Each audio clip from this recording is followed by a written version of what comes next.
नमस्कार, आप देख रहे हैं खबर और मैं हूं आपके साथ अमित शर्मा। वक्त है मसला का। मसला में आज हम बात करेंगे। हरियाणा सरकार की ओर से आज एक अहम फैसला लिया गया। कैबिनेट की बैठक हुई और कैबिनेट की इस बैठक में कई फैसले लिए गए। इस दौरान बजट सत्र की तारीखों पर भी मुहर लग गई। 2 मार्च से हरियाणा विधानसभा का बजट सत्र शुरू होगा, जिसमें कई अहम विधेयक पेश किए जाएंगे और इन्हीं में से एक है धर्मांतरण से जुड़ा हुआ बिल, जो इसी सत्र में पेश किया जाएगा। सरकार की कोशिश है कि इसे जल्द ही कानूनी रूप दिया जाए। इसे लेकर कांग्रेस की तरफ से तीखी प्रतिक्रिया सामने आई है। कांग्रेस का कहना है कि इस तरह के कानून बनाकर सरकार लोगों को आपस में लड़ाना चाहती है। इतना ही नहीं, इस सत्र में 20 से अधिक पुराने कानूनों को निरस्त भी किया जाएगा। आज इसी को लेकर हम चर्चा करेंगे, लेकिन पहले देखिए ये रिपोर्ट।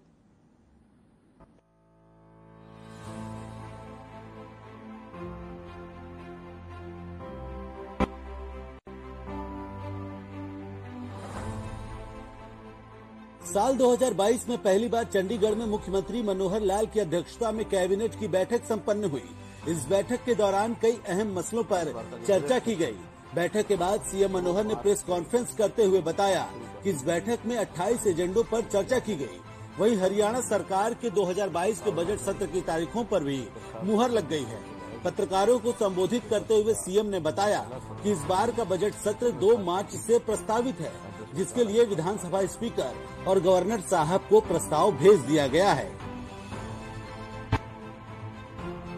नववर्ष 2022 की पहली कैबिनेट मीटिंग हुई है और इसमें कुल मिलाकर 28 एजेंडाज थे जिनके ऊपर चर्चा हुई।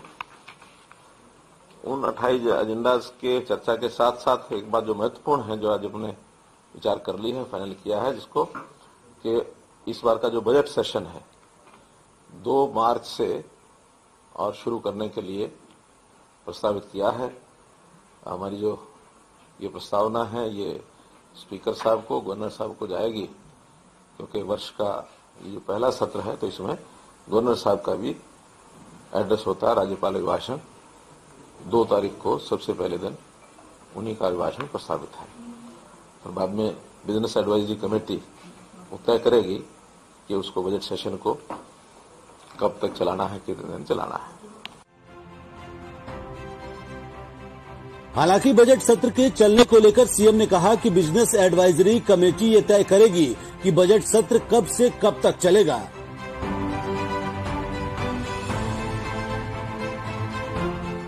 इसके साथ ही कैबिनेट की बैठक में हुई 28 एजेंडों पर चर्चा के बारे में भी सीएम ने जानकारी दी।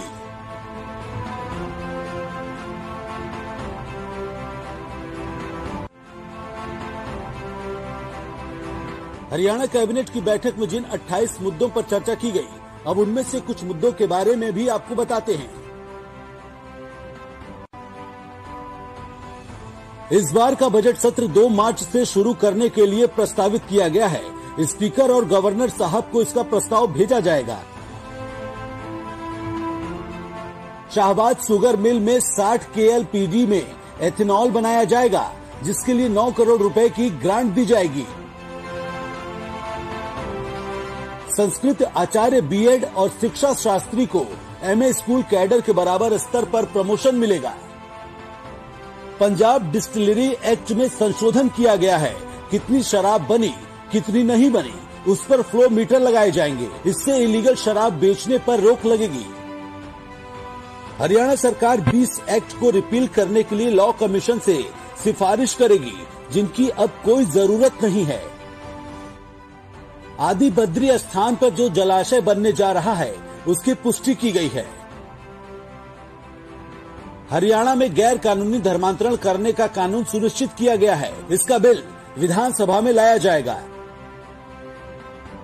परिवार पहचान पत्र में अधिक से अधिक पात्रों को लाभ दिलाने के लिए 5 योजनाएं ऐसी हैं, जिनका प्रीमियम हरियाणा सरकार देगी। प्राइवेट और संस्था की लैंड पर अब से 20 साल पहले बनी है, वह अस्थायी रूप से उसी के नाम जमीन हो जाएगी। उस पर कोई क्लेम नहीं कर सकता। एक और सीएम ने कैबिनेट की बैठक के लिए अहम फैसलों के बारे में जानकारी दी। तो वहीं दूसरी ओर सीएम ने राज्य में प्राइवेट नौकरियों में 75% आरक्षण पर हाई कोर्ट की रोक के फैसले पर सीएम ने कहा कि हमने ज्यादातर इंडस्ट्रियलिस्ट की अधिकतर मांगे मान ली हैं, लेकिन 11 फरवरी को सुप्रीम कोर्ट पूरे मसले पर क्या फैसला सुनाती है, इस पर निगाहें रहेंगी।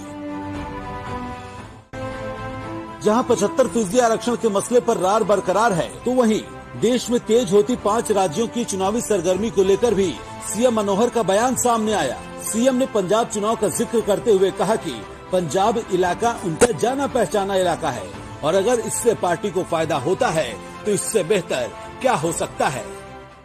आखिर ये क्षेत्र मेरा जाना पहचाना क्षेत्र है। मैंने लगातार 2002 के बाद 2012-13 तक 11 साल इस सारे क्षेत्र में काम किया है, जिसमें मेरा पंजाब भी था, हिमाचल भी था, जम्मू कश्मीर, चंडीगढ़, हरियाणा भी था ही। तो ये सारा क्षेत्र में लगातार 10-11 साल तक करता रहा हूं। तो उसका उपयोग आज अगर पार्टी को होता तो अच्छी बात है।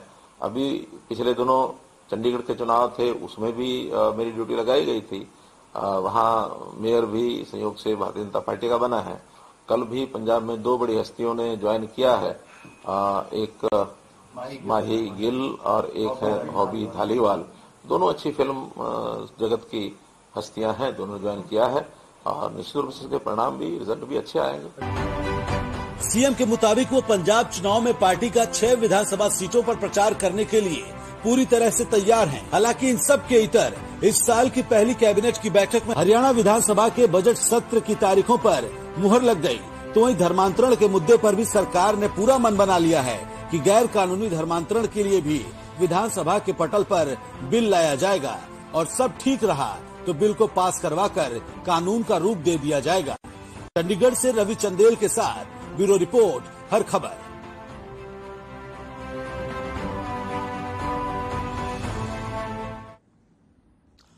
और चलिए कुछ ग्राफिक्स के जरिए आपको हम बताते हैं कि हरियाणा कैबिनेट की जो बैठक हुई है उसमें कौन कौन से ऐसे अहम फैसले हैं जो फैसले लिए गए और किस तरीके से बजट सत्र की जो तारीख है उन पर मुहर लगी है, कब से यह बजट सत्र शुरू होगा और कब तक इसके चलने की संभावना जताई जा रही है। तो धर्मांतरण विरोधी कानून पेश होगा, मुख्यमंत्री की ओर से यह बात कही गई है। कैबिनेट की जो बैठक हुई है उसकी बड़ी बातें आपको हम बता रहे हैं। 12 मार्च तक यह बजट सत्र चल सकता है। हालांकि बीएससी की बैठक में इस पर फैसला किया जाएगा। 7 या 8 मार्च को बजट पेश हो सकता है, इस बात की उम्मीद भी की जा रही है। इसके साथ ही 20 से अधिक पुराने कानूनों को निरस्त किया जाएगा। इस बात की जानकारी खुद मुख्यमंत्री ने प्रेस कॉन्फ्रेंस के दौरान दी है कि 20 से अधिक ऐसे पुराने कानून हैं जिनको निरस्त किया जाएगा, क्योंकि किसी भी तरह के उपयोग के ये कानून अब नहीं रह गए हैं और इसीलिए इन कानूनों को निरस्त किया जाएगा। तो इस कैबिनेट की जो बैठक हुई है आज, उसको लेकर ये बड़ी जानकारी और जिसकी बड़ी बातें हैं वो यही है कि बजट सत्र की तारीखों पर मुहर लग चुकी है। बजट सत्र 2 मार्च से शुरू होगा और इसका जो प्रस्ताव है, इसका जो प्रपोजल है वो विधानसभा स्पीकर ज्ञानचंद गुप्ता और राज्यपाल बंडारू दत्तात्रेय को भेजा जाएगा। इसके साथ ही धर्मांतरण विरोधी कानून बनेगा। 28 एजेंडों को लेकर कुल मिलाकर के इस बैठक में चर्चा हुई है और इन तमाम विषयों को लेकर आज हम चर्चा करने वाले हैं। कौन कौन खास मेहमान हमारे साथ मौजूद हैं, सबसे पहले उनसे आपका हम परिचय करा देते हैं। हमारे साथ बीजेपी की यानी कि भारतीय जनता पार्टी की ओर से वंदना पोपली जी हैं, प्रवक्ता हैं। राय सिंह जी हमारे साथ हैं, कांग्रेस पार्टी की ओर से कांग्रेस के प्रवक्ता, और इसके साथ ही रजत पंजेटा जी इनेलो की ओर से हमारे साथ मौजूद हैं, इनेलो के प्रवक्ता। आप सभी का बहुत बहुत स्वागत है। और सबसे पहले वंदना पोपली जी, मैं आपके पास आते हुए मैम, क्या जरूरत पड़ी थी, आपको लगता है कि धर्मांतरण विरोधी कानून की वाकई में बहुत ज्यादा आवश्यकता है, वाकई में इस कानून की बहुत ज्यादा जरूरत है? क्योंकि कांग्रेस तो ये कह रही है कि आपस में आप लोगों को लड़ाना चाहते हैं और इसीलिए इस तरीके से कानून आप ला रहे हैं। देखिए, अगर किसी व्यक्ति को बचाने के लिए कोई कानून लाया जाता है, उसमें लड़ाई कहाँ से आ गई, ये तो कांग्रेस ही बेहतर बता सकती है। कि अगर लगता है किसी व्यक्ति को हम बचा रहे हैं और जबरन उसका धर्मांतरण किया जा रहा है और उसके लिए हम कानून लेकर आ रहे हैं, तो उसमें लड़ाई वाली क्या बात है। मुझे लगता है कि हमारे जो अनुच्छेद 255 है, अगर मैं 26, 27, 28 की बात करूं, वो हमें धर्म की स्वतंत्रता देते हैं कि हम अपना अपना धर्म मान सकते हैं। हमारे देश का कोई धर्म नहीं है, हम सभी धर्मों को समान मानते हैं, लेकिन फिर भी लगातार इस तरह के मामले हमारे सामने आए हैं, चाहे सामूहिक ले लीजिए या व्यक्तिगत ले लीजिए। धर्मांतरण हुआ है, धर्मांतरण होना, किसी धर्म में बदलना, उसमें किसी को कोई एतराज नहीं है, क्योंकि ये हमारी अधिकार है, हमें फंडामेंटल राइट दिया गया है कि हम चाहें जिस भी धर्म को फॉलो कर सकते हैं। अगर हम किसी धर्म को फॉलो नहीं करना चाहते तो भी हमारे लिए कोई जबरदस्ती नहीं है। लेकिन प्रलोभन देकर, डरा धमकाकर किसी भी तरीके से अगर किसी का धर्म परिवर्तन किया जाता है तो उसके लिए ये स्टेट की जिम्मेवारी बनती है कि ऐसे लोगों को बचाया जाए।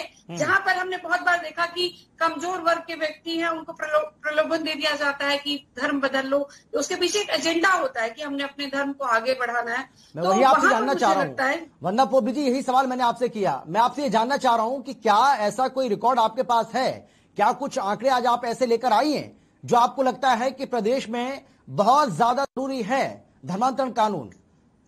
देखिए, सबसे पहले मैं अपना जवाब पूरा कर लूं कि बल प्रयोग द्वारा या प्रलोभन द्वारा या डरा धमकाकर, यही जानना चाह रहा हूं कि भाई किसी को लालच दिया गया हो, किसी को लालच दिया गया हो, मैं वही जानना चाह रहा हूं, किसी को लालच देकर इसका धर्मांतरण किया गया हो, किसी को डेटा मैं वही जानना चाह रहा हूं मैम आपसे, ऐसा कोई आंकड़ा है आपके पास? अगर आप मुझे बोलने देंगे तो मैं डेटास बताऊंगी, लेकिन आपको सुनना चाहिए। तो अगर इस तरह का कोई धर्म परिवर्तन किया जाता है, जबरन किया जाता है, जबरदस्ती किया जाता है और गैर कानूनी ढंग से किया जाता है, तो उसके अगेंस्ट एक लॉ लाना चाहिए। मैं आपको बताना चाहूंगी कि सुप्रीम कोर्ट ने भी इसकी टिप्पणी करी है कि इस तरह के केसेस आ रहे हैं। मैं आपको बताना चाहूंगी यमुनानगर, मेवात, गुरुग्राम और पानीपत में भी इस तरह के केसेस आए हैं। लेकिन क्या होता है अमित, मुझे याद है कि जब दहेज के खिलाफ कोई कानून नहीं था तो बहुत जल्दी से दहेज को लेकर कोई शिकायतें दर्ज नहीं होती थी, क्योंकि कोई स्ट्रांग कानून नहीं था उसके खिलाफ।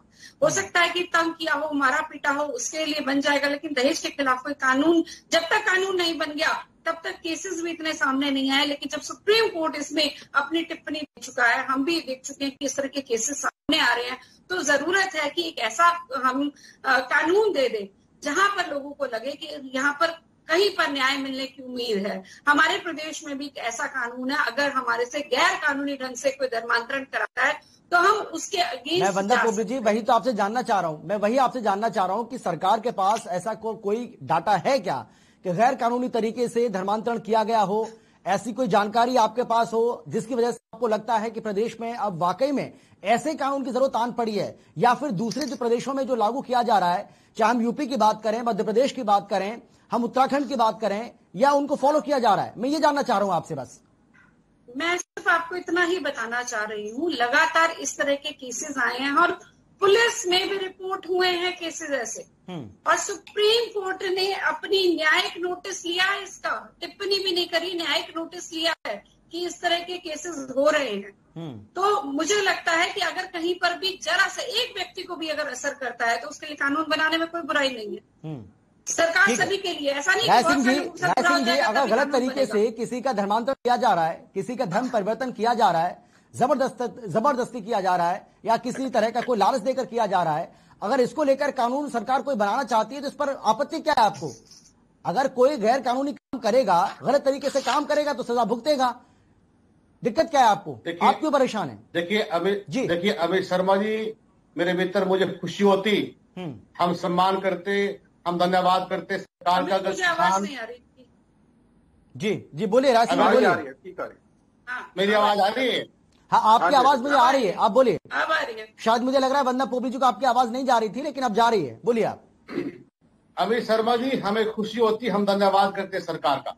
अगर सरकार आने वाले आगामी विधानसभा के सत्र में, बजट सत्र में, किसान की एमएसपी पर कोई प्रस्ताव पास करके हरियाणा सरकार की तरफ से केंद्र को भेजती, हम सम्मान करते, धन्यवाद करते। अगर 750 किसानों की शहादत पर उनको मुआवजा देने की बात करती, हम बात करते अगर करोड़ों की अटैची लेकर जिस प्रकार से हरियाणा के अंदर रोजगार को बेचा जा रहा है उस पर कोई श्वेत पत्र लेकर आती, हम सम्मान करते अगर रोजगार देने में जो सरकार लगातार फेल हो चुकी है, आंकड़ा 42% हो चुका है पूरे हरियाणा का। ये रिपोर्ट को नहीं मानते, पूरे देश की सभी, चाहे वो इकोनॉमिक सर्वे हो, चाहे कोई भी सर्वे हो, सरकार कटघरे में है रोजगार न देने पर। हम सम्मान करते हैं कोरोना में जो उन्होंने मुआवजा देने की 3 लाख की बात की थी, लेकिन आज तक नहीं दे पा रहे। अरे ये वो लोग हैं जो मुद्दों से, जो सच्चाई से, जो धरातल से, जो देश और प्रदेश के अंदर जो हालात है इन सरकार के लोगों ने की है, उससे भागना चाहते हैं। अब मुद्दा है कि धर्मांतरण के बारे में जो मेरी बहन ने बड़ी बड़ी बातें की है कि धर्म में इस प्रकार के हमारे पास कानून है, नियम है। अरे आप अपने आप उन कानूनों को तोड़ रहे हो। जब किसी प्रकार का जिस प्रकार के लोगों को अधिकार दिए गए हैं, उन अधिकारों को आप किस प्रकार से प्रस्तावित कर रहे हो, परिभाषित कर रहे हो? इस देश के अंदर सबको सम्मान से जाति, धर्म, भाषा, क्षेत्र, नस्ल के आधार पर रहने का अधिकार है, लेकिन ये वो लोग हैं जब भी हरियाणा में जाति के आधार पर लड़ाओ, यूपी में धर्म पर लड़ाओ, राय सिंह जी, बंगाल में राय सिंह जी, आपको पता है कि कानून किसके लिए बन रहा है? राय सिंह जी, क्या आपको पता है कि कानून किस लिए बन रहा है? ये कानून इसलिए बन रहा है कि अगर जबरदस्ती, सर मेरी बात सुन लीजिए आप, सर मेरी बात तो सुन लीजिए। ये तो आपको भी पता होगा सर, आप कांग्रेस पार्टी के प्रवक्ता हैं, ये जानकारी आपको होगी कि ये कानून किस लिए लाया जा रहा है। बिल्कुल है, आप मेरी बात को सुनोगे। ये कानून ऐसे लोगों के लिए लाया जा रहा है सर जो जबरदस्ती मेरी बात को सुनोगे किसी का धर्म परिवर्तन करते हैं, मुझे मौका दे बोलने का, जबरदस्ती करते हैं, किसी तरह का लालच देते हैं, उनके लिए लाया जा रहा है सर। अगर कोई अपनी मर्जी से, अगर कोई मर्जी से अपना धर्म परिवर्तन कर सकता है तो वो कर सकता है। हरियाणा प्रदेश में आजादी है, कहाँ रोक रही सरकार? सामने चुनौती है, लेकिन सरकार क्या कर रही है? सरकार ऐसे मुद्दों को ढूंढ रही है जो कहीं पर है नहीं वास्तव में। अब मेरी बहन ने यमुनानगर की बात की है, मैं यमुनानगर का निवासी हूँ, मुझे पता है एक छोटा सा गांव है, वहां पर भाजपा के लोगों ने जाकर उस गांव में जाकर इन्होंने खुद गुंडागर्दी की, जांच इनके सामने आ चुकी है। अरे ये वो लोग हैं जो मुद्दों से भटकाना चाहते हैं। पूरी की पूरी विधानसभा के सत्र में केवल धर्मांतरण को लेकर आए। अरे आपके सामने दर्जनों चुनौतियां हैं, समाज की, प्रदेश की, लोगों की, युवाओं की, महिलाओं बहनों की, उनको सम्मान देने की, उनके बारे में बात नहीं करते आप। किस प्रकार की बात कर रहे हैं? हमारे प्रदेश के अंदर सौहार्द है, भाईचारा है, लेकिन जब जब सत्ता में बना रहने के लिए ये कार्य करते हैं, चाहे जाति से लड़ाओ, धर्म से लड़ाओ, भावनाओं से खेलो, इनका काम है। वास्तविकता के साथ नहीं चलते। देश और प्रदेश चाहता है विकास हो, तरक्की हो, प्रगति हो। अरे बात कर रहे हैं कि किस प्रकार से भाषण ज्यादा। हाँ, मैं आ रहा हूँ वंदना पब्लिक में, लौट रहा हूँ आपके पास, मैं आपके पास आपके लिए भाषण है, आप पूरा दिन भाषण देते हैं, उसको टीवी में नहीं देखते आप, उसका प्रचार नहीं सुनते आप बात को सुनो। अमित शर्मा जी, अरे सर टीवी में भाषण तो राहुल गांधी को दे रहे थे कल परसों सर, इन लोगों को सभी नेता दे रहे हैं, इसमें अलग क्या है? संजय लोगों को काट दिए। राहुल गांधी जी कहते हैं सिद्धू जी को काट के देखो, उसमें से खून निकलेगा। कमाल कर दिया। वहां पर नहीं, केवल जे मरते हैं, केवल वहां पर समारोह करते हैं, उत्सव मनाते हैं, करते हैं और जेल में पैसे लेते हैं। ये वो लोग हैं। ठीक है, ठीक है, राय सिंह जी मैं आ रहा हूँ आपके पास, राय सिंह जी आ रहा हूँ मैं आपके पास, वंदना पब्लिक में आपके पास लौट रहा हूँ, मैं लौट रहा हूँ आप दोनों के पास, मैं आप दोनों के पास लौट रहा हूँ। रजत जी, हाँ मैं आ रहा हूँ, वंदना पब्लिक में आ रहा हूँ आपके पास, वंदना पब्लिक में आपके पास आ रहा हूँ, जवाब वापस से लेना है। हाँ मैं आ रहा हूँ आपके पास। अरे मुझे पता आप लोगों की सरकार कैसे है। बताइए मेरे पास, आप मेरी बारी में आइए, लेकिन इस तरह का भाषण तो ना चलाएं, मुद्दे पे बात करें। ये ऐसे लोग हैं, ये ऐसे लोग हैं, कैसे लोग हैं, प्रूव करिए ना। यहाँ पर आकर आप बैठते हैं, जाइए कोर्ट में, प्रदेश के नेता गाड़ी जी, आप जानते नहीं, कौन मित्र की बात कर रहे हैं आप। ठीक है, ठीक है, राय सिंह जी लौट रहा हूँ मैं आपके पास, वंदना पब्लिक आपके पास भी आ रहा हूँ। रजत जी, जो सरकार की ओर से कहा जा रहा है कि भाई हम इस बजट सत्र में गैर कानूनी तरीके से अगर कोई धर्म परिवर्तन कराएगा तो उसके खिलाफ हम कानून लेकर आ रहे हैं, उसके खिलाफ कार्रवाई की जाएगी, कड़े सजा के प्रावधान इसमें किए जाएंगे। आपकी पार्टी इसका समर्थन करती है? आपकी पार्टी इसके समर्थन में या विरोध में? या आपको भी लगता है कांग्रेस की तरह कि कहीं ना कहीं आपस में लड़ाने की कोशिश कर रही है सरकार और कोई काम नहीं कर रही है? नहीं, देखिए, निश्चित तौर पे जो सेक्युलरिज्म है वो बेसिक स्ट्रक्चर है, जो हमारा संविधान है उसका बेसिक स्ट्रक्चर है।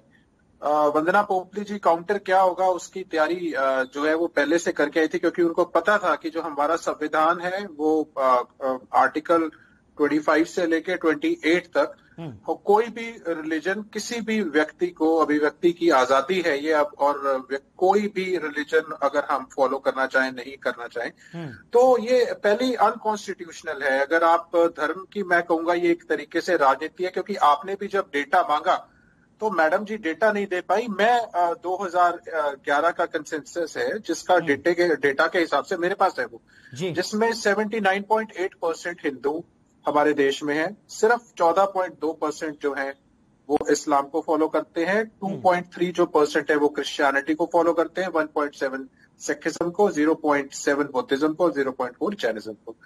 तो हमारे हरियाणा की अगर बात करी जाए, मैं ये कहूंगा जैसे आपने देखा अन्य स्टेट नहीं, ठीक है वंदना पब्लिक जी, मैं करेक्ट कर देता हूं उनको, वंदना पब्लिक जी मैं करेक्ट कर रहा हूं उनको। रजत जी, मैंने जो डाटा मांगा था मैं हरियाणा के बारे में उनसे जानकारी ले रहा था मैंने तो पूरे देश का डेटा दे दिया। मैं उनसे सवाल कर रहा था कि क्या आपको लगता है कि हरियाणा में वाकई में अब इसकी जरूरत पड़ रही है, और क्या ऐसे कोई मामले बहुत ज्यादा संख्या में सामने आ रहे हैं जिससे आपको लगता है कि नहीं अब इसके लिए कानून बनाना ही पड़ेगा, सरकार की मजबूरी हो गई है? ये सवाल था मेरा।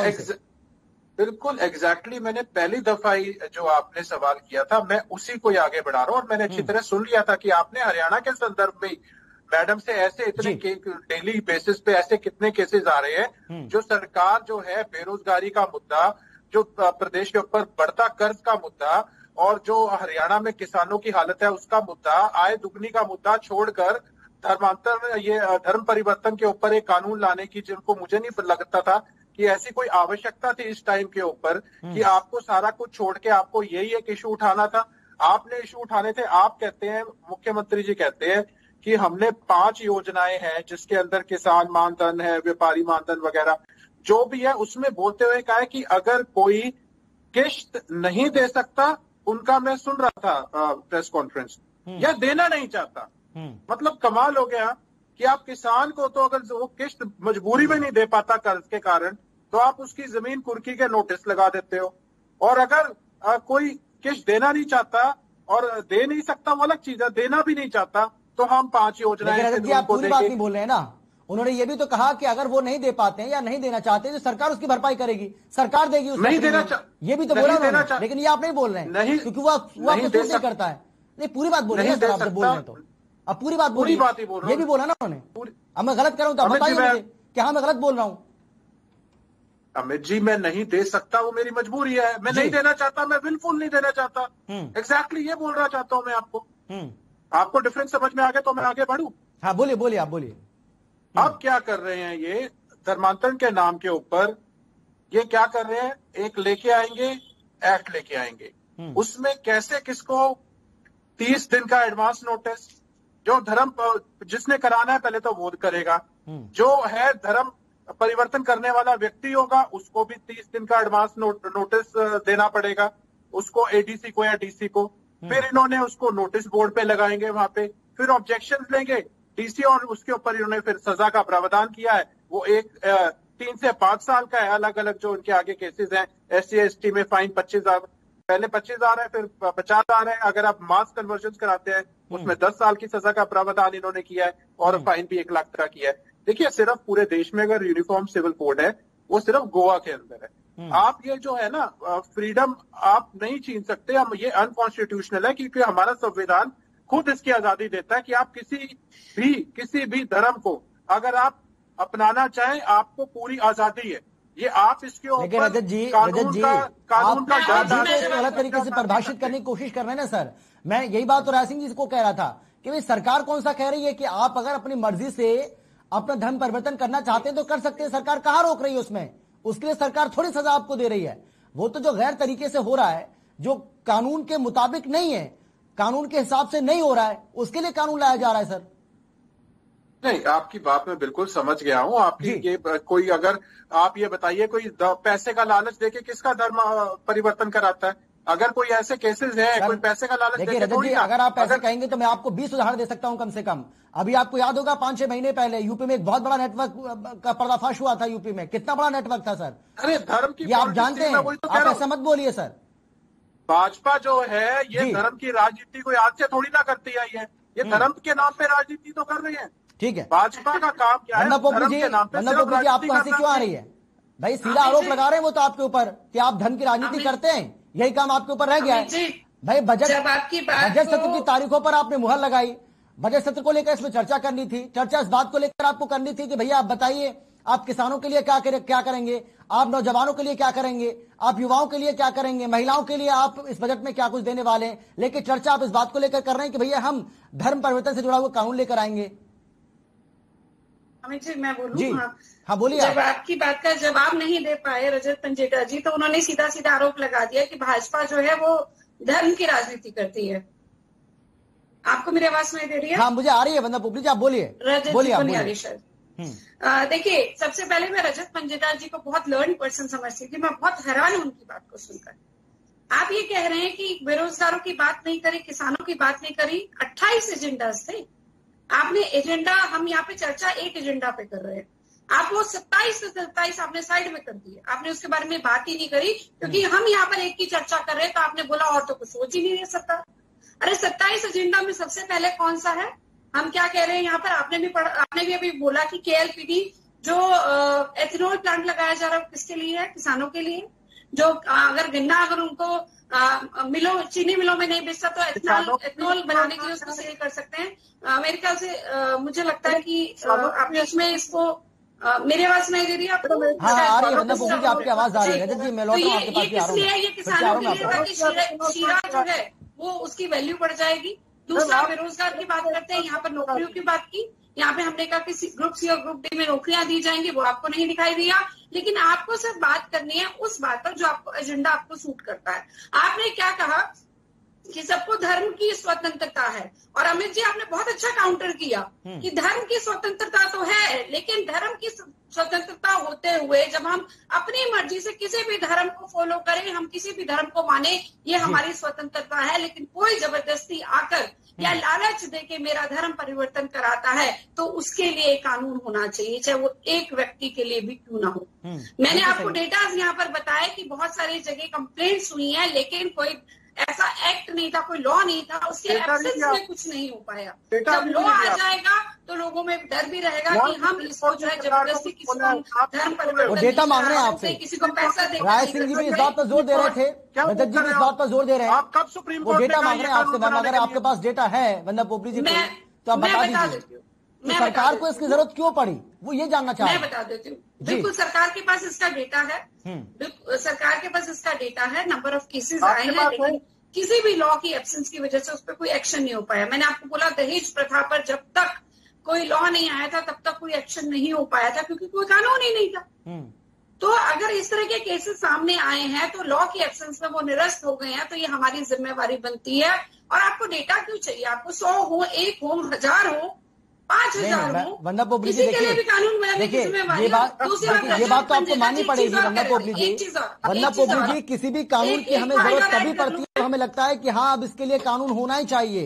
ये तो आप मानिए, जब तक किसी चीज की हमें जरूरत महसूस नहीं होगी हम इस चीज को क्यों लागू करेंगे? आप बताइए ना, हम क्यों इसको लागू करेंगे? संख्या में है। अगर आपको नंबर ऑफ केसेस चाहिए तो मुझे लगता है अभी पूरे समय में चर्चा होगी बजट में। ये जब भी कानून आएगा तब आपको जब भी डिबेट होगी आपके चैनल पर आऊंगी, मैं पूरे नंबर ऑफ केसेस आपको मैं बता दूंगी। मुझे नहीं लगा था कि इसकी आवश्यकता है। जब सुप्रीम कोर्ट ने भी इसमें कमेंट कर दिया अपना, उन्होंने बोल दिया कि इस तरह का धर्मांतरण हो रहा है, व्यक्तिगत भी हो रहा है, सामूहिक भी हो रहा है, हम सबने भी देखा। आपने यूपी का भी जिक्र किया, एक से बीच में ना बोलिए, बीच में ना बोलिए।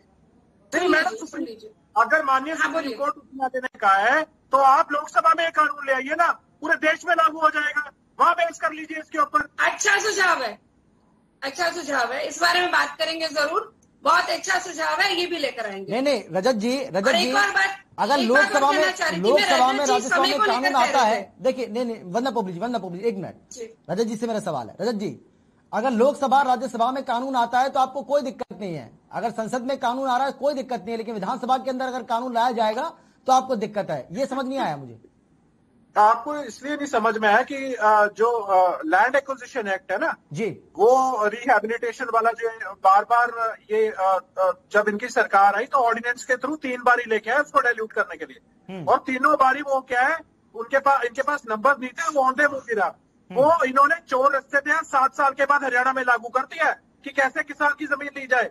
ये स्टेट्स में वो एक्ट लागू कर रहे हैं जो सेंटर में नहीं लागू करवा पाते। ये एमएसपी में कानून नहीं बनाते, ये बेरोजगारी के ऊपर क्यों नहीं कोई ऐसा कानून बनाते, ये ऐसे कानून क्यों बनाते हैं?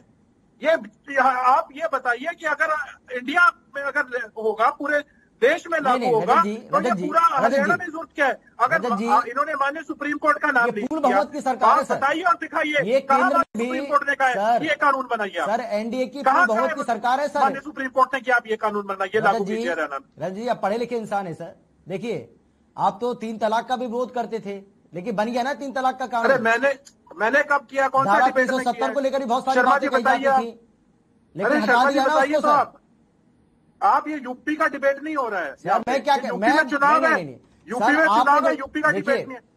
मैं डिबेट मैं यूपी की बात ही नहीं कर रहा हूँ सर, आपने संसद की बात की, मैंने इसलिए मैंने ये सवाल आपसे किया है भाई अगर सरकार, देखो केंद्र सरकार ऐसी पहल कर रही है, मैं आपकी जानकारी के लिए आपको बता दूं, केंद्र सरकार ऐसी पहल कर रही है कि कैसे आधी रात को जमीन हड़पी जाए किसान की। सिर्फ डीसी को सारी पावर दे दी गई है, उसके सेक्शन 4-6 सब उड़ा दिया।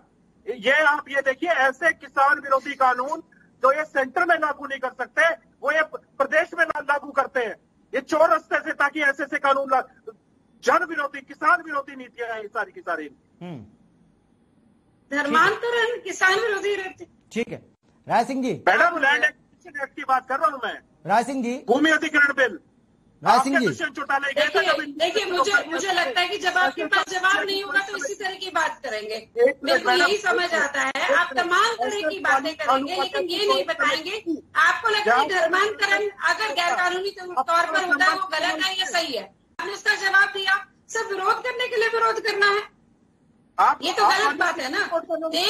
अगर देश को किसी चीज की जरूरत है, प्रदेश को किसी चीज की जरूरत है तो उसी हिसाब से किया जाएगा इसको। और आप लॉजिक क्या दे रहे हैं? भाई उनका सीधा सवाल है आपसे। रजत जी वंदना पोपली जी का, रजत जी वंदना पोपली जी का सीधा सवाल है आपसे। वंदना पोपली जी का, वंदना पोपली जी मैं आपकी तरफ से सवाल पूछ रहा हूँ। वंदना पोपली जी मैं आपकी तरफ से सवाल पूछ रहा हूँ उनसे, आप एक बार रुकिए तो सही। 600 अपराधी छूट जाए, एक निरपराध को पनिशमेंट नहीं मिलनी चाहिए, हमारा कानून कहता है। मैं आपकी तरफ से सवाल पूछ रहा हूँ उनसे, लेकिन निरपराध को पनिशमेंट नहीं मिलनी चाहिए। वंदना पोपली जी मैं आपकी तरफ से सवाल पूछ रहा हूँ उनसे। रजत जी वंदना पोपली जी का आपसे एक छोटा सा सवाल है और सीधा और सटीक सवाल है, वो बस आपसे ये जानना चाहती हैं कि भाई गैर कानूनी तरीके से अगर किसी का धर्म परिवर्तन हो रहा है, लालच देकर, जबरदस्ती या कोई भी प्रलोभन देकर, तो क्या आपकी पार्टी उसका समर्थन करती है? सीधा सवाल है उनका। मैं आपको इसका इस तरीके से जवाब देना चाहूंगा। United state commission of international religious freedom, इन्होंने आइडेंटिफाई किया है कि जो माइनॉरिटीज हैं उनको क्या चैलेंजेस आ रहे हैं और उनको क्या दिक्कतें आ रही हैं सिर्फ अपने रिलीजन के लिए लेकर। फोर्ब्स ने भी ये लिखा है कि हिंदू एक्सट्रीमिस्ट जो हैं वो देश में राइज में है, हरासमेंट के केसेस में, इंटिमिडेशन के केसेस में और वायलेंस के केसेस में, जिन्होंने स्पेसिफिकली आरएसएस, संघ परिवार, विश्व हिंदू परिषद का नाम लेके कहा है कि जैसे जबरदस्ती लिंचिंग के केसेस बढ़ रहे हैं, जैसे और केसेस बढ़ रहे हैं, आपने ध्यान देना था तो इन केसेस के ऊपर देते कि ऐसा क्यों हो रहा है हमारे देश के अंदर भाजपा के राज में। कैसी कैसी टिप्पणियां इंटरनेशनल फोरम पे हो रही है हमारे देश के बारे में, आप उनके अधिकार सुरक्षित करने की कोशिश करते। कैसे आप ये जो ग्रुप है ये राइज में है, आप उनको दबाया जा रहा है माइनॉरिटीज को। आपकी धर्म की राजनीति जो है वो सरेआम भगवा, जैसे आप कहते हो, कपड़े देख के पहचान लो, उनकी वेशभूषा देख के पहचान लो, हर स्पीच के ऊपर आपकी हेट स्पीच होती है। दिल्ली के इलेक्शन से पहले आपके नेता कहते हैं गोली मारो सालों को, वहां दंगे करा दिया आपने, वहां मासूम लोगों की जाने गई। राजसिंह बहुत देर से न्यायालय ने बहुत देर से हाथ उठा रहे हो। राजनीति से प्रेरित बताया। रजत जी मैं आ रहा हूँ आपके पास, रजत जी मैं लौट रहा हूँ आपके पास। राज सिंह जी बोलिए। देखिए अमित जी, मेरे मित्र रजत पंजेटा जी ने बड़े विस्तार से इस देश की राजनीति में भाजपा द्वारा प्रायोजित जो धर्म, जाति, भाषा, नस्ल और क्षेत्र के आधार पर दंगे करवाकर सत्ता का खेल में बना रहना चाहते हैं, उसको विस्तार से समझाने का प्रयास किया है। और मैं फिर कह रहा हूं कि भाजपा के हमारे प्रवक्ता के पास कोई डाटा नहीं है, और ये डाटा ना होने से, तथ्य नहीं होने से माफी मांगे पहले तो कि यहाँ पर बिना तैयारी के डिबेट लेकर आ गए हैं, और अभी इन्होंने किसी से मंगाया है वो भी प्रायोजित है, हम उससे नहीं सहमत हैं। अभी आप जो कह रहे हैं ना कि सेशन चलेगा, सेशन में बताएंगे, तो सेशन में बताने से पहले आप किस प्रकार की वकालत कर रहे हैं कि आपके पास क्या केस आए? अरे तथ्यहीन बातें मत करो, आपके पास डाटा नहीं है, आपका एजेंडा है, एजेंडे पे काम करेंगे आप। एजेंडे में आप किसान नहीं है, मजदूर नहीं है, व्यापार नहीं है, रोजगार नहीं है, महिला। अरे वो बता तो रही है राज सिंह जी, किसी प्रकार आप सुनना नहीं चाह रहे, वो बता तो रही है कि भैया वो बता तो रही है कि धर्मांतरण को लेकर आप चर्चा कर रहे हो, अलग बात है, लेकिन चर्चा 28 एजेंडों को लेकर हुई है। इस बैठक में 28 एजेंडों पर चर्चा हुई है, बता तो रही है। जरूरत क्या है, इनको समझाओ। युवा क्या चाहता है हरियाणा का, प्रदेश के लोग क्या चाहते हैं? अरे हालात खराब है इनकी, इनको लोग सुनना नहीं चाहते। ये कानून की बात कर रहे हैं, धर्मांतरण की हालत देख ली सबने। अरे पूरे देश के अंदर 5 राज्यों के अंदर कोई विषय नहीं है कुछ गाने याद करके आ जाते हैं, ये लोग हम लोग, ये लोग हम लोग, और कुछ आता ही नहीं। आपकी महिलाओं ये लोग। अरे कोई अगर आपके पास डेटा है तो बताइए, आप मेरे से डेटा मांग रहे हैं। हाँ ठीक है वंदना पोपली जी, अच्छा सवाल है आपका। वंदना पोपली जी, अच्छा सवाल है आपका। भाषण देने आते हैं। हाँ वंदना पोपली जी, अच्छा सवाल है आपका, बहुत अच्छा सवाल है आपका। ठीक है राय सिंह जी, वंदना पोपली जी कह रही है, ठीक है अच्छा सवाल है आपका। वंदना पोपली जी, मैं आपके सवाल को मैं आगे बढ़ा रहा हूँ। राय सिंह जी, वंदना पोपली जी कह रही है कि ठीक है चलो मैंने मान लिया मेरे पास आंकड़े नहीं है, लेकिन आपके पास आंकड़े हैं तो आप बता दीजिए। अगर कोई आंकड़े हमारे पास आप बता दीजिए। किसान को एमएसपी दो। अरे 750 किसान मारे गए, उनको शहादत का दर्जा दो। हरियाणा के अंदर 350 करोड़ से लोग मारे गए। मुद्दे पर आइए ना राय सिंह जी, मुद्दे पर बात आइए, मुद्दे पर बात करिए ना सर। किसानों को लेकर तो बहुत चर्चा की है हमने, आगे भी करेंगे सर, किसी और दिन करने हैं। मुद्दे पर आइए आप मुद्दे पर बात करिए। मुद्दे पर आइए। क्यों नहीं दिया? अरे जिन्होंने रजिस्ट्री कराई है कोरोना में। सिंह जी, एमएसपी आपने क्यों नहीं दिया? आपके लिए एक ही किसान है। नहीं मुद्दे से नहीं भटकना है। वंदना पोपली जी, मुद्दे से नहीं भटकना है। अरे इन लोगों को आपने एमएसपी क्यों नहीं दी? हमारे पास आंकड़े हैं। स्वामीनाथन की रिपोर्ट क्यों पहले तुम्हें दबाए रखे हैं? आपने क्या किया किसानों के लिए? समाज को, प्रदेश को खराब नहीं करने देंगे हम। इस प्रदेश का भाईचारा नहीं तोड़ने देंगे। भाईचारा कौन तोड़ रहा है? कौन तोड़ रहा है? जिन्होंने भाईचारा कौन लगा रहा है बताइए ना। जिन्होंने प्रदेश को जुड़ाया पहले 2 बार जाति के नाम पर। झूठ मत बोलिए।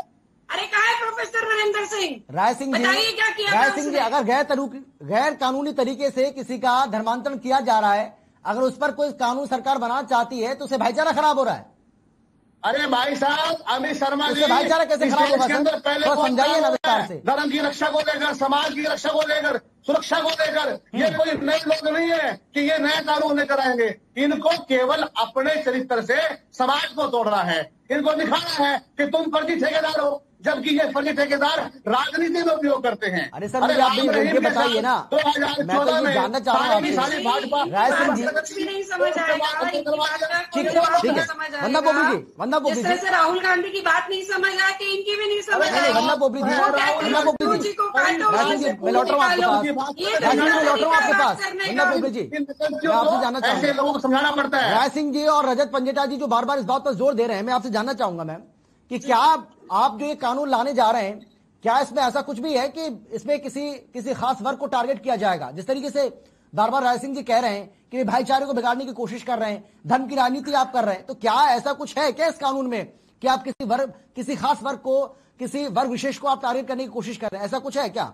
या सबके लिए कानून, जो कोई भी गलत करेगा उसके खिलाफ कार्रवाई होगी? क्या जी अमित जी, क्या कानून में ऐसा हो सकता है? मैं जानना चाहूंगा आपसे। धर्मांतरण भाई कांग्रेस और इनेलो की अगर कोई शंका है तो उसको दूर करने का काम तो आप कर रहे हैं मैम, मैं थोड़ी करूंगा। एक्शन लिया जाएगा। अमित जी कुछ कह रहे हैं? हाँ, मैं ये कह रहा हूं कि अगर आपके जो राजनीतिक विरोधी हैं, चाहे वो कांग्रेस हो या इनेलो पार्टी हो, अगर उनकी किसी तरह की कोई शंका है तो उसको दूर करने का काम आपका है मैम, वो मेरा काम नहीं है। इसलिए मैं आपसे जानना चाह रहा हूं कि ऐसा कुछ है क्या इस कानून में? अमित जी, कुछ शंकाएं होती हैं, कुछ बनाई जाती हैं। मैंने एक बार भी किसी पर्टिकुलर धर्म के बारे में बात नहीं कही। मैंने ये कहा कि अगर जबरदस्ती किसी भी व्यक्ति का धर्म परिवर्तन कराया जाता है, चाहे वो किसी भी धर्म का हो, तो उसको रोकने के लिए कानून बनाया गया है। रजत पंजेटा जी क्या कह रहे हैं? एक रिपोर्ट पढ़ी, उन्होंने कहा कि माइनॉरिटीज का बहुत बुरा हाल है। किसने कहा माइनॉरिटी के साथ बुरा होगा, या हिंदू धर्म के साथ बुरा होगा, या किसी और सिख धर्म के साथ बुरा होगा, या बौद्ध धर्म के साथ बुरा होगा? हम तो सबके अच्छे के लिए लेकर आए हैं। अगर किसी भी धर्म के व्यक्ति का जबरदस्ती धर्मांतरण किया जाता है तो उसको पनिशमेंट मिलना आवश्यक है, क्योंकि हमारा कॉन्स्टिट्यूशन क्या कहता है, ये हमारी स्वतंत्रता है। हम किसी भी धर्म को फॉलो करें, हम किसी भी धर्म को माने। अगर रजत पंजेटा जी ए धर्म को मानते हैं, मैं बी को मानती हूँ, तो ये मेरी स्वतंत्रता है। लेकिन रजत जी जबरदस्ती मेरा धर्म चेंज कराएंगे तो वहां पर गड़बड़ है। जबरदस्ती, अरे लोग जबरदस्ती अधिकार मांग रहे हैं आप लोगों से। किसान आपको एमएसपी मांग रहा है, युवा रोजगार मांग रहे हैं। अरे किसान का आजकल आपके किसान वाला टॉपिक है, आजकल आपका बहुत फेवरेट है। मुझे ये नहीं समझ आता एमएसपी आपने तो नहीं दिया अपने समय में। राय सिंह जी देखिए, आप बार बार किसानों पर आ जाते हैं और मैंने आपको बार बार कहा है कि किसानों को लेकर बहुत चर्चा हम कर चुके हैं, आगे हम लेकर चर्चा करेंगे, लेकिन आज वो विषय नहीं है सर, आज विषय अलग है। आप मुद्दे को क्यों भटकाने की कोशिश कर रहे हैं सर? और किसानों की अगर इतनी चिंता है आपको सर, तो आपने एमएसपी क्यों दे दी? आपने एमएसपी क्यों नहीं दी? भाई आप दे देते ना सर, आप इंतजार कर रहे थे। देश के अंदर बीजेपी की सरकार आएगी, एनडीए की सरकार आएगी तो वही देंगे, हमें नहीं देना। बोलिए मत, धर्म के नाम पर, जाति के नाम पर, क्षेत्र के नाम पर आप लोगों की जाति के नाम, क्षेत्र के नाम पर आपको हमने पूजा करना सिखा दिया, हमने सिखा दिया मंदिरों में कैसे जाया जाता है। जाति के नाम पर, धर्म के नाम पर आप किया करते थे। अगर इतना एहसास है तो राहुल गांधी क्यों जाने लगे मंदिरों में, प्रियंका गांधी क्यों जाने लगे मंदिरों में? उसका जवाब दीजिए। जाति या धर्म करना शुरू कर दिया। ठीक है रजत जी के पास जाऊंगा, मैं रजत जी के पास जा रहा हूँ, मैं आ रहा हूँ आपके पास, वरना बोबी जी भी लौट रहा हूँ आपके पास, वरना बोबी जी आ रहा हूँ मैं, राय सिंह जी आ रहा हूँ मैं आपके पास भी, मैं आ रहा हूँ आप दोनों के पास। रजत जी जाति आप ही चिल्लाए, जाति आप ही करते हैं। हो गया दुनिया बढ़ाई है। जातिवाद कहाँ से आया था? ये कौन लेकर आया था जातिवाद बड़ौदा के चुनाव में? हरियाणा के अंदर आप लेकर आए हो, आपने जाति के नाम पर हरियाणा को लड़ाया है, झगड़ा है। आपने कहा था, आपने पूरे राय सिंह जी, आपने आपकी रिपोर्ट, राय सिंह जी, अमित शर्मा जी, मेरा एक सवाल आपसे सर, और सवाल क्या, मैं तो बात कर रहा हूं अपनी। जब प्रियंका गांधी वाड्रा ये कहती हैं कि यूपी में सबसे ज्यादा ब्राह्मण हमने दिए, सबसे ज्यादा ब्राह्मण मुख्यमंत्री हमने दिए, तो क्या कह रही हैं वो किसी जाति को नहीं बता रही हैं, किसी की जाति बताने की कोशिश नहीं कर रही है क्या? अभी शर्मा जी सर अगर पूछेगा नहीं आप भी उसके लिए बराबर की जिम्मेदार है सर। आप तो बीजेपी को कटघरे में खड़ा मत करिए। जाति की राजनीति सभी, जाति की राजनीति सभी पार्टियां करती है सर, चाहे वो कांग्रेस हो, बीजेपी हो, एनएलओ हो, जेजेपी हो, सभी कर रही है। सरकार ने किया, इससे कोई अछूता नहीं है सर। डॉक्टर मनमोहन सिंह के नेतृत्व में राय सिंह जी, इससे कोई अछूता नहीं है। अगर बीजेपी जाति की राजनीति कर रही है तो वो आप भी कर रहे हैं सर, आप भी कम नहीं है, इनेलो भी इसमें कम नहीं है, सब करते हैं सर, किसी प्रकार सब कर रहे हैं सर। हरियाणा को बढ़ाया हमने सर, मैं वही तो कह रहा हूँ, सब कर रहे हैं। ठीक है, मैं लौट रहा हूँ आपके पास, राय सिंह जी आ रहा हूँ मैं, वंदना बोबी जी आपके पास भी आ रहा हूँ। रजत जी मैं आपसे ये जानना चाह रहा हूँ, क्योंकि अब से कुछ देर पहले आप ये कह रहे थे कि भाई जो केंद्र सरकार नहीं कर पाती है वो काम ये करने की कोशिश करते हैं। तो सर केंद्र सरकार ने तो बहुत सारे ऐसे कानून हैं जिनको निरस्त कर दिया, जो पुराने कानून हैं, जो किसी काम में नहीं आ रहे हैं। अब हरियाणा सरकार भी उसी नक्शे कदम पर चल रही है। आज ये जानकारी दी गई है कि 20 से ज्यादा ऐसे पुराने कानून हैं जिनको निरस्त किया जाएगा इस सत्र के दौरान, क्योंकि ये किसी काम के नहीं रहे, इनका कोई उपयोग नहीं है। मैंने सारी की सारी प्रेस कॉन्फ्रेंस सुनी थी और बिल्कुल अगर जो नहीं आ रही यूज में उनको रिपील कर देना चाहिए, इसमें कोई दिक्कत नहीं है। मैंने आपको आपने शायद ध्यान से सुना नहीं, जो भाजपा की सेंटर की गवर्नमेंट है वो राज्य में आने के बाद उन्होंने लैंड एक्विजिशन एक्ट को 3 दफा डायल्यूट करने की कोशिश की और वो ऑर्डिनेंस के थ्रू लेकर आए थे। जैसे ये एमएसपी वाला ये जो 3 काले कानून है, ये जो ऑर्डिनेंस के थ्रू लेके आए, तो इनके पास नंबर नहीं थे तो वो नहीं पास करा पाए 3 दफा। तो बिल्कुल मैडम आपको याद नहीं है,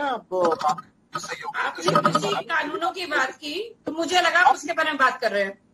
हाँ जी मैडम, SS आहलूवालिया जी की ज्वाइंट कमेटी को इंडियन नेशनल दल की तरफ से मेमोरेंडम भी है, वो ऑन रिकॉर्ड है, और जिसका विरोध करते रहे दुष्यंत चौटाला, इसीलिए हम उन्हें कहते हैं कि वो भाजपा में आके अब आपका जो गुणगान करते रहते हैं वो उसका विरोध कर रहे थे। वो इंडियन नेशनल लोकदल पार्टी ही थी जो विरोध कर रही थी, वो विरोध नहीं कर रहे थे इसका मतलब। तो वो आप ले आए हो हरियाणा के अंदर भी, उसका भी हम विरोध करेंगे और सड़क पर विरोध करेंगे, आपके जहां तक हमें करना पड़े, जिस हद तक जाना पड़े हम विरोध करेंगे। तो अगर आप शर्मा जी आप ये देखिए, बात ये नहीं होती है, बात ये कि जब हमारा प्रधानमंत्री जो है वो कोई भाजपा के प्रधानमंत्री तो है नहीं, पूरे देश के प्रधानमंत्री हैं, अगर वो कहीं पे भी अपनी कोई बात कहते हैं कि वेशभूषा देख के पहचान लो, तो देखिए वो डायरेक्टली वो कहाँ किस कम्युनिटी, माइनॉरिटी कम्युनिटी को टारगेट करते हैं। जिस तरीके का इनका इतिहास रहा है, जिस तरीके के लिंचिंग के जो केसेस रहे हैं, किस कम्युनिटी को टारगेट किया गया है। इन्होंने किसान आंदोलन के टाइम पे सिखों को टारगेट किया, उनके ऊपर बड़े गंदे गंदे आतंकवादी जैसे इल्जाम लगाए, उनको क्या क्या गलत बोल रहे हैं। नहीं, आप ऐसे नहीं बोल सकते। आपने बोला, टारगेट किया आपने बिल्कुल गलत बोल रहे हैं आप, बिल्कुल गलत बोल रहे हैं। नहीं, ये स्टेटमेंट बिल्कुल एक्सेप्ट नहीं होगी। आप बिल्कुल गलत बोल रहे हैं। आप ये स्टेटमेंट नहीं दे सकते। गलत बोला किसान। नहीं, आप किसी धर्म को कभी भी कहीं पर भी नहीं कहा गया। अगर किसी व्यक्ति को कुछ कहा गया है, हम सबने देखा लाल किले में कौन सा झंडा लहराया गया, ठीक है। और वो आप इस तरह से आप धर्म के नाम पर बांटने की कोशिश कर रहे हैं। आप कोशिश कर रहे हैं धर्म के नाम पर बांटने की। आप बताइए मैडम, आप ठेकेदार हो धर्म के? क्या आपके भरोसे भगवान राम है, या आप राम को सिर्फ आप वो आइडेंटिटी देने वाले? इसमें का ये स्टेटमेंट का मतलब क्या है? स्टेटमेंट का मतलब क्या है? बांटने वाले स्टेटमेंट प्रधानमंत्री नहीं। भगवान राम तो हमारे भरोसे नहीं है, लेकिन एक चीज मान लीजिए कि भगवान राम का मंदिर भी इतने साल पहले नहीं बना पाए थे, जो भी पावर में रहे थे। किसी तरह ठीक है, मुझे लग रहा है कि हम मुद्दे से भरने की कोशिश कर रहे हैं। नहीं, ठीक है, भगवान के भरोसे सभी होते हैं। रजत जी बंदा को आ रहा हूँ आपके पास। राज सिंह जल्दी से। हाँ, अब बोलते हैं अखिलेश जी कि हम बनवा देते, पहले कहाँ थे? आप इस कानून में सीधा जब 30 दिन के नोटिस दोगे, नोटिस बोर्ड पे लगाओगे, तहसीलदार के भी सचिवालय में भी लगेगा, उसके बाद आप सीधा उस व्यक्ति विशेष को, क्या वो ना माने इस मामले में, कि आप उसको पुलिस को केस रेफर नहीं करा जाएगा, सीधा डीसी पुलिस को देगा। इस एक्ट के अंदर आप उसको धर लोगे। आशंकाओं के आधार पर आप लगातार बोलते आए हैं, तो एक बात बताइए, ऐसे कितने भी कानून बने हैं, आप ऐसे बोलेंगे? सबसे तो हर एक कानून हो सकता है ना इस हिसाब से। तो मतलब मर्डर पे भी कोई कानून ना बनाओ, चोरी पे भी कोई कानून ना बनाओ, कोई भी कानून बनाना नहीं चाहिए। आशंका तो किसी को भी लेकर हो सकती है, आशंका तो किसी को भी लेकर हो सकती है। क्या कोई भी कानून नहीं बनना चाहिए? आप कैसे कर सकते हैं? आप कैसे कह सकते हैं कि पुलिस को दिया जाएगा केस? मतलब आने वाले टाइम का आपको पहले से पता है, इतना भविष्य आपको पता है, आपको ये मालूम है आने वाले टाइम में क्या होगा, किस बेस पर चलानी है। रासिंग जी, इसको लेकर मैं आपकी आगे जानना चाहूंगा। आरोप लगानी है, सरकार ने फैसला किया है कि 20 ऐसे पुराने कानून हैं जो किसी काम के नहीं रहेंगे, सरकार को लगता है वो किसी काम के नहीं है, और उनको निरस्त किया जाएगा। कांग्रेस पार्टी सहमत है क्या? आ रहा हूँ रजत जी, आ रहा हूँ मैं आपके पास। बंदा पब्लिक जी, आ रहा हूँ मैं आपके पास। मैं लौट रहा हूँ आप दोनों के पास। राज सिंह जी, सहारा लेकर किसी को दबा लेगा। आ रहा हूँ, मतलब पब्लिक जी आ रहा हूँ मैं। रजत जी आ रहा हूँ मैं, हो गया मैम, हो गया, आ रहा हूँ मैं। रजत जी हो गया सर, आ रहा हूँ मैं, आ रहा हूँ। राज सिंह जी देखिए, अमित शर्मा जी, इस देश के अंदर विधान पालिका, कार्यपालिका और न्यायपालिका लोकतंत्र की मजबूत एक आधारशिला होती है, और ये मिलकर देश को चलाते हैं। कहीं ना कहीं समय लगता है सब बातों में, और ये बिल्कुल स्पष्ट है, सच्चाई है देश दुनिया के सामने कि भगवान श्री राम के मंदिर का जो केस जो देश में चला, 15 साल तक चला, उसके इलाहाबाद हाई कोर्ट ने क्या निर्णय दिया था, वो 10-12 साल पहले जो निर्णय हुआ था, उसी निर्णय को माननीय सुप्रीम कोर्ट ने उसको मानते हुए थोड़ा सुधार किया है कि जो आसपास की जमीन थी वो बाहर दी जाएगी, जो मुस्लिम लोगों को मिल रही थी। इसको सब देश जानता है। ये इस समय बना तो ये भगवान श्री राम का मंदिर बनाने का श्रेय ले सकते हैं, लेकिन ये मत कहें, मैं अगर यूपी का एग्जाम्पल देता हूँ, राज सिंह जी, फिर आप कहते हैं बोलने नहीं जा रहे। मैं अगर यूपी का या कहीं किसी और राज्य का एग्जाम्पल देता हूँ तो आप कहते हैं कि ये डिबेट यूपी की नहीं है, लेकिन आप एग्जाम्पल बार वही दे रहे हैं सर। और मैं जो सवाल आपसे कर रहा हूँ वो सवाल, उसका जवाब आप नहीं दे रहे हैं। राज सिंह जी, मैं सवाल को छोड़ कर रहा हूँ, जवाब को छोड़ दे रहे हैं। केवल यहाँ बोलेंगे तो जरूर बोलूंगी, आप इस तरह की बात नहीं है। आप बार पूछते राम मंदिर कब बनेगा, आपने तो कोई प्रयास नहीं किया ना। हम ही बोलते थे राम मंदिर बनाएंगे, वही बनाएंगे। आप लोग पूछते थे हमसे तारीख कौन सी है वो बताइए। चलो, मेरे पास समय की कमी है। पंडित जी आपका, पंडिता जी आपका, राज सिंह जी आप तीनों का बहुत बहुत धन्यवाद, बहुत शुक्रिया आपका इस चर्चा में शामिल होने के लिए। लेकिन क्योंकि 2 तारीख से यानी 2 मार्च से बजट सत्र की शुरुआत होगी और सरकार ने अपने इरादे जाहिर कर दिए। हालांकि 28 एजेंडे थे कुल मिलाकर के इस बैठक में जिनको शामिल किया गया, लेकिन दो महत्वपूर्ण बातें जो देखने को मिली उसमें पहला यह था कि गैर कानूनी तरीके से अगर कोई भी धर्म परिवर्तन कराया जाता है या किया जाता है तो उसके खिलाफ कानून बनाया जाएगा। और दूसरा ये कि 20 से अधिक ऐसे कानून हैं जो पुराने हो चुके हैं, जो किसी काम में नहीं आ रहे हैं और सरकार इनको निरस्त करने का फैसला ले चुकी है और इनसे जुड़े जो विधेयक हैं वो भी सदन के पटल पर रखे जाएंगे। फिलहाल इतना ही, छोटे से ब्रेक के बाद फौरन लौट रहे हैं। आप देखते रहिए हर खबर।